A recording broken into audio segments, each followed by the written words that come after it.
Mapagpalang araw po sa inyong lahat. Welcome to DJ Sean Stories. Turn on your notification bell, like and subscribe para sa crime stories araw-araw. Ang propesyon ng pagiging guro ay isa sa mga mahirap na trabaho. Hindi matutumbasan ng kahit anong salita ang sakripisyo ng ating mga guro. Mula sa mahabang oras ng pagtuturo hanggang sa walang sawang paggabay sa ating kinabukasan.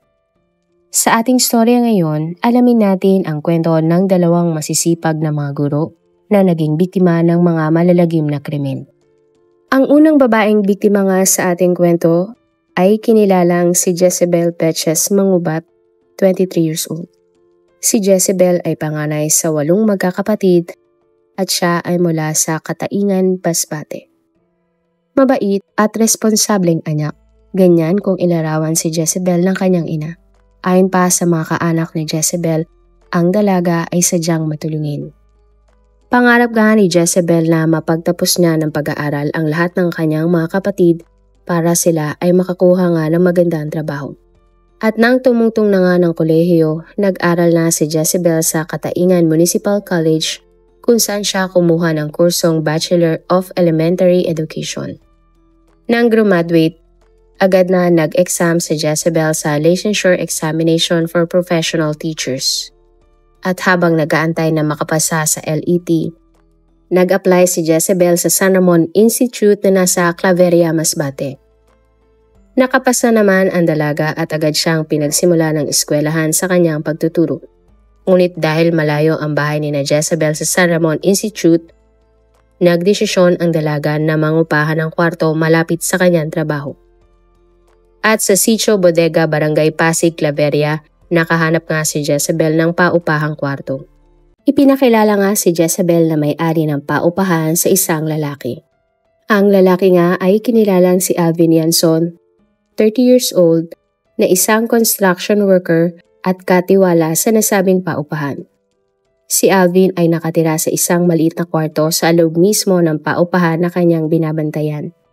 Binagay naman ni Jezebel ang buong tiwala niya kay Alvin at sa lalaki nga siya humingi ng tulong kapag meron siyang pinapagawa sa loob ng kanyang kwarto. At bilang kapalit, binabayaran ni Jezebel si Alvin o di kaya naman binibigyan ng guro ang katiwala ng merienda. Tuwing araw nga ng Biyernes, umuwi si Jezebel para makasama ang kanyang pamilya sa kanilang lugar. At pagtungtong nga ng araw ng Linggo, muli na siyang bumabalik sa inuupahan niyang bahay. Mahal na mahal ni Jezebel ang kanyang trabaho bilang guro, kaya ibinibigay niya ang lahat para sa kanyang mga estudyante.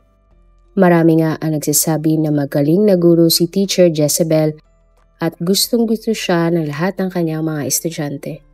Bukod sa pagiging guro, si Jezebel ay aktibo din sa loob ng simbahan. Sinisigurado kasi ng dalaga na maglalaan siya ng oras sa pagseserbisyo sa simbahan. Nagsimula na ngang lumago ang magandang karera ni Jezebel sa pagtuturo at marami pa siyang gustong makamit sa buhay. Isa din sa mga pinakakaasam ni Jezebel ay makita ang kanyang pangalan sa mga listahan na pumasa sa LET para formal na siyang maging ganap na guro. Subalit ang lahat nga ng pangarap ni Jezebel ay hindi na matutupad pa dahil sa isang tao na kanyang pinagkatiwalaan. October 5, 2022, abala ang mga estudyante at mga guro ng San Ramon Institute sa paghahanda para sa National Teachers Day o Araw ng mga Guro. At sa kalagitnaan nga ng preparasyon, napansin ng mga guro na wala pa ang isinilang kasamahan na si Jezebel. Ilang beses tinawagan ng ibang guro si Jezebel ngunit hindi sumasagot ang babae. Nawirdohan na nga ang ibang guro dahil laging maagang pumapasok si Jezebel sa loob ng paaralan. Sa una, ipinagkibit-balikat na lamang ng mga guro na hindi pa dumatating si Jezebel. Ngunit lumipas na nga ang 2 oras, hindi pa din nakikita si Jezebel sa eskwelahan. At dito na nga nagsimulang mag-alala ang mga kapwa-guro ni Jezebel para sa kanya at inakala nga nila na baka sinumpong lamang ang teacher ng kanyang sakit na ulcer. At bandang 10:00 nga ng umaga, ang mga katrabaho ni Jezebel na si Teacher Marlon kasama ang iba pang mga guro ay nagpunta na sa inuupahang kwarto ni Jezebel. Habang tinatawag nga ang pangalan ni Jezebel, isang lalaki ang sumulpot sa gate ng paupahan. Tinanong nga ni na Teacher Marlon ang lalaki kung nasaan si Jezebel. Sumagot namang lalaki at sinabing hindi pa niya nakikita ang guro, pero baka nasa loob lamang daw si Jezebel ng kanyang kwarto. Matapos nga ang pag-uusap, pinuntahan na ni na Teacher Marlon ang kwarto ni Jezebel. Nakita pa nga ni na Teacher Marlon ang e-bike na ginamit ni Jezebel sa pagpasok sa loob ng eskwelahan. Isang indikasyon na hindi pa din nakakaalis ng bahay ang babae. Ilang beses kinatok ng mga guro ang kwarto ni Jezebel pero walang nagbubukas ng pintuan. Tinawagan na ng mga guro ang cellphone ni Jezebel at ang ringa ng cellphone ng guro ay narinig mula sa loob ng kanyang kwarto. At dito na nga napansin ni Teacher Marlon na tila bukas nga ang pintuan ng kwarto ni Jezebel, kaya naman bahagya niya itong binuksan. At pagpasok nga ng mga guro sa kwarto ni Jezebel, tumambad sa kanila ang guro na punong-puno ng mga dugo. Agad na humingi nga ng tulong ang mga guro sa tanggapan ng barangay. Ang mga kawani naman ng barangay ay tumawag ng mga pulis. At pagdating nga ng mga pulis sa crime scene, kinumpirma nila na si Jezebel nga ay binawian na ng buhay. At ang unang napansin ng mga pulis sa labi ni Jezebel ay ang damit ng biktima na bahagyang nakataas. Indikasyon nga din ang biktima ay maaring pinagsamantalahan. Ayon sa Claveria Municipal Police, halos hindi na makilala ang biktima dahil sa tinaman nitong mga sugat. At ayon naman sa medical legal sa labi ni Jezebel, matinding tama sa ulo ang sanhi ng pagkamatay ng guro. Sa investigasyon nga ng mga pulis, hindi kalayuan sa pinangyarihan ng krimen, isang kahon na may bakas ng dugo ang natagpuan ng mga pulis. Naniniwala ang mga pulis na ang kahon na ito ay handle pala ng isang palakol at ang posibleng ginamit para patayin si Teacher Jezebel. Bukod doon, natagpuan din ng mga pulis ang isang puting t-shirt na may isang logo. Ipinagtanong ng mga pulis sa mga residente ng lugar kung kilala ba nila kung sino ang nagmamay-ari ng na-recover na t-shirt. Hanggang sa isang lalaki nga ang nagsabi sa mga pulis, ang t-shirt ay pagmamay-ari ng kanyang kaibigan na si Alvin. Ang katiwala sa paupahan na tinitirhan ng biktimang si Jezebel. Ayon nga sa lalaki, sigurado siyang kay Alvin ang t-shirt na iyon dahil iyon ang suot ni Alvin nang pumunta sila sa isang birthday party sa kabilang barangay isang araw nga bago natagpuang wala ng buhay si Jezebel. Itinuro din ng isang lalaki sa mga pulis kung saan nakatira si Alvin. Agad namang tinunto ng mga pulis ang bahay kung saan nanunuluyan si Alvin. At nang kumatok na nga ang mga pulis sa bahay, pinagbuksan naman sila ni Alvin. Inimbitahan naman ng mga pulis si Alvin sa police station para sa ilang katanungan. At sa police station, tinanong nga si Alvin kung siya nga ba ang nagmamay-ari ng t-shirt na may bahid ng mga dugo na nakita sa crime scene at walang pag-aalinlangan naman na sumagot ang lalaki na sa kanya nga ang t-shirt. Sunod namang inamin ni Alvin na siya nga ang pumatay sa biktimang si Jezebel at matagal na umano siyang may lihim na pagtingin sa guro. At ayon nga sa salaysay ni Alvin, sinabi nito na October 4, 2022 ng gabi, siya ay nasa kabilang barangay kasama ang kanyang mga kaibigan para dumalo nga sa isang birthday party. Matapos ang inuman, nagpahatid si Alvin sa dalawa niyang kaibigan pauwi sa kanyang tinitirhan dahil magpapalit siya ng damit. At ayon nga kay Alvin, October 4, 2022, bandang 11:40 ng gabi, nang nakarating nga siya sa paupahan ng kanyang binabantayan at kung saan din siya nakatira. Sinabi ni Alvin na habang siya ay naglalakad, duman siya sa kwarto ni Jezebel at nasilip ang guro na natutulog. At dito na nga naisip ni Alvin ang masamang plano laban kay Jezebel. At bago nga tuluyang pasukin ang kwarto ng biktima, dala-dala ni Alvin ang kahoy na handle na palakol na siyang ginagamit niya bilang construction worker. Sa kabilang banda naman, ang dalawang kaibigan ni Alvin na nag-aantay sa kanya sa gate ay umalis na dahil naiinip na sila kakaantay sa lalaki. Sinabi ni Alvin na bukas nga ang pintuan ng kwarto ni Jezebel kaya walang naging problema sa pagpasok niya sa silid ng biktima. At ayon nga kay Alvin, nang nakita niyang natutulog si Jezebel, Labis siyang nabighani sa dalaga at balak niya nga itong pagsamantalahan. Ngunit nagising daw si Jezebel at aktong sisigaw para manghingi nga ng tulong. Pero hindi na nakasigaw pa ang guro dahil sinimula na siyang pukpukin ng kahoy ni Alvin. Nang nakasigurado na nga si Alvin na binawian na ng buhay si Jezebel, dito niya isinakatuparan ang kanyang masamang intensyon sa biktima, ang pagsamantalahan ito. Matapos nga ang krimen, lumabas na si Alvin sa kwarto ni Jezebel. At habang pauwi na si Alvin, itinapon niya ang kahoy at suot niyang damit na may mga bukas ng dugo. At October 4, 2020, sinurpresa pa si Teacher Jezebel ng kanyang mga estudyante para sa National Teachers Day. Ipinost pa nga ito ng biktima sa kanyang social media account. Sinabi nga ng mga pulis na matapos ang klase ni Jezebel, umuwi ito ng kanyang inuupahang bahay at natulog. Paniwala nga ng mga pulis, nang natutulog na si Teacher Jezebel, dito na nakakuha si Alvin ng tiyempo na pumasok sa kwarto ng biktima. At matapos nga ang pag-amin ni Alvin sa ginawa niyang krimen, siya ay kinasuhan ng pananamantala at murder. Ikinulong naman si Alvin sa Claveria Municipal Police Station.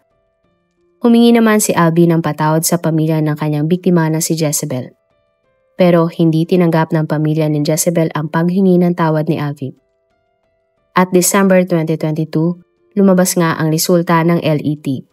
Si Teacher Jezebel ay nakapasa sa pagsusuri at siya nga ay isang ganap ng lisensyadong guro.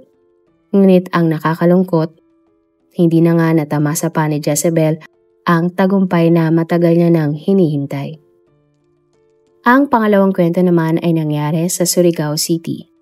Sa Vasquez Street, Barangay Washington sa Surigao City, nakatira ang babae na si Clarence May Sulima, 37 years old. Masayahin, mabait, at magaling makisama. Ganyan nakilala si May ng kanyang pamilya at mga kaibigan. Bata pa lamang si May, pangarap nga ng babae na maging isang guro. At para nga tuparin ang kanyang pangarap, nag-aral si May sa St. Paul University, Surigao at kumuha nga ng kursong Bachelor in Elementary Education. Matapos mag-aral, nagtrabaho na si May sa isang eskwelahan. Nais pa nga ni May na mahasa ang kanyang kaalaman, kaya muli siyang nag-aral. Kumuha nga si May ng kursong Doctor of Philosophy in Education sa St. Paul University. Habang nag-aaral, nakilala nga ni May ang isang lalaki na siyang nagpatibok ng kanyang puso. Ang lalaki nga at si May ay agad na nagkamabutihan. At ang lahat nga ay nauwi nga sa kasalan ng taong 2013. Kalaunan, si May at ang kanyang mister ay nabiyayaan ng dalawang mga anak na mga babae. At dahil nga sa lumalaking pamilya ni May, nagdesisyon ang kanyang mister na magtrabaho abroad. At magmula nga noon kay May na naiwan ang pangalaga sa dalawa nilang anak ng kanyang mister.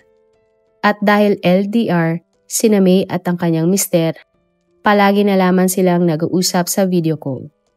Kapag naman nakakauwi na ang mister ni May mula sa ibang bansa, sinisigurado ni May na sila ay nakakapag-banding sa iba't ibang mga lugar.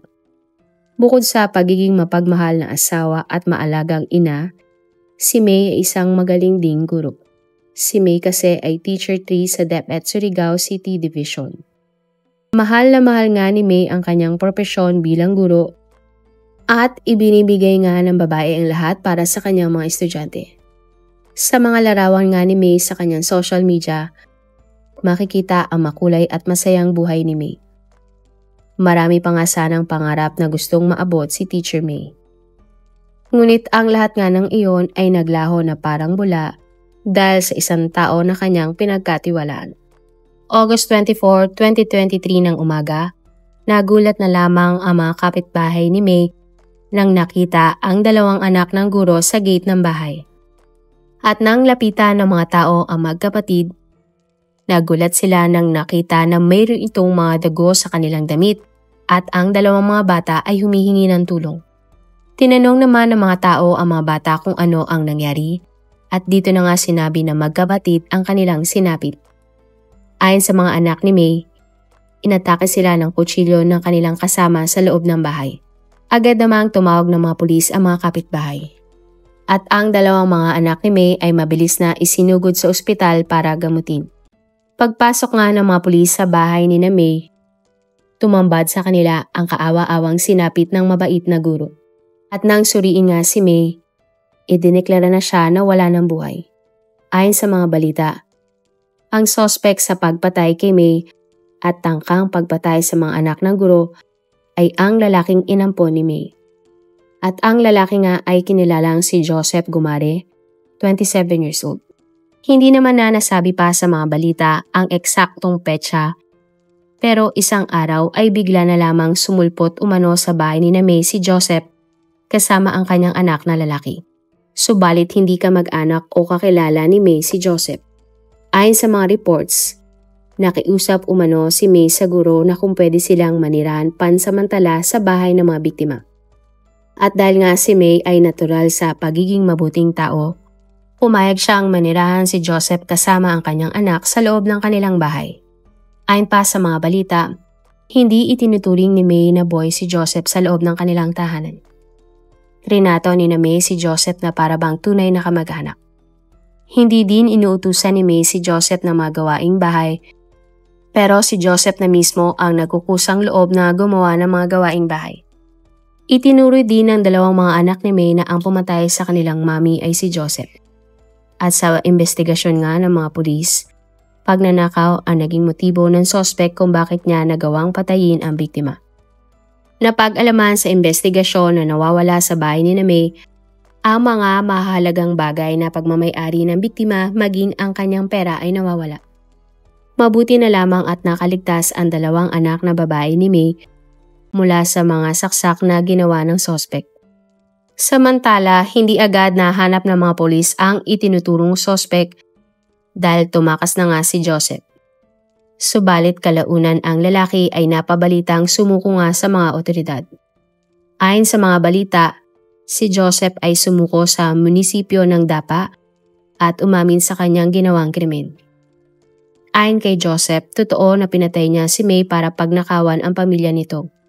Sinabi din ng suspect na napilitan siyang idamay ang dalawang anak ng biktima dahil nakita ng mga ito ang sinapit ng kanilang ina. Ayon pa kay Joseph, matapos niya ngang patayin si May, itinapon niya ang mga bagay at pera na ninakaw niya sa biktima. Pagkatapos noon ay tuluyan na ngang tumakas si Joseph kasama ang kanyang anak. At ayon nga kay Joseph, ang ginamit niya ang patalim sa pagpatay kay May ay itinapon niya sa dagat. Aminado din si Joseph na noon ay gumagamit siya ng ipinagbabawal na gamot. Lumalabas na ilang linggo pa lamang nakatira si Joseph at ang kanyang anak sa bahay ni May.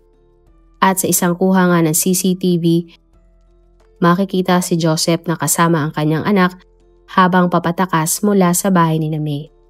At dahil nga sa kanyang pag-amin sa ginawa niyang krimen, si Joseph ay kinasuhan ng robbery, murder at 2 bilang ng kasong frustrated murder.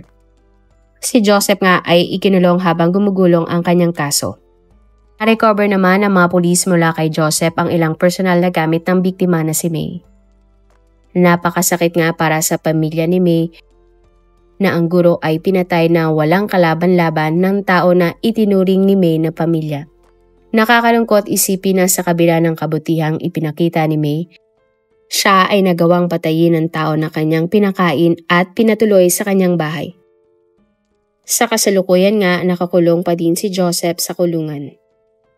At maaari siyang maharap sa habang buhay na pagkakulong kapag siya ay napatunayang guilty sa pagpatay sa gurong si May. Kung ikaw ang tatanungin, pabor ka ba na magkaroon ng parusang bitay sa ating bansa para nga sa mga kasong pagpatay at pagnanakaw? Marami pong salamat sa inyong panonood. Meron ba kayong mga kwento na gusto nyong i-share sa ating mga manonood? O kung may personal po kayong kwento na gusto nyong i-feature sa ating channel, i-comment down below nyo lang ang inyong mga suggestions. Para naman po sa dagdag kalaman, i-subscribe nyo din po at i-follow ang ating iba pang YouTube channel katulad ng Tagalog Facts and Mysteries by DJ Sean at Manila Boy Wonder Philippines.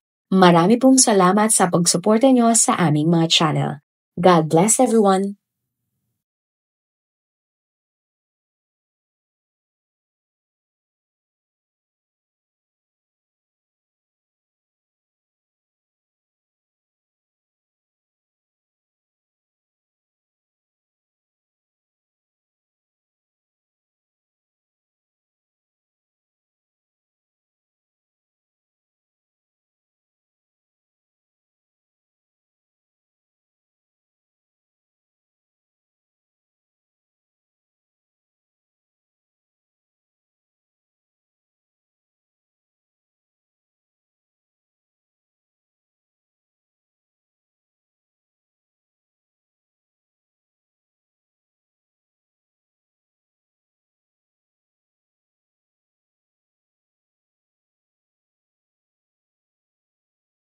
Marami pong salamat sa inyong panonood.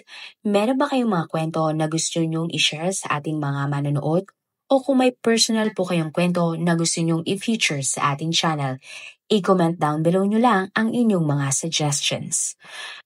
Para naman po sa dagdag kalaman, i-subscribe nyo din po at i-follow ang ating iba pang YouTube channel katulad ng Tagalog Facts and Mysteries by DJ Sean at Manila Boy Wonder Philippines.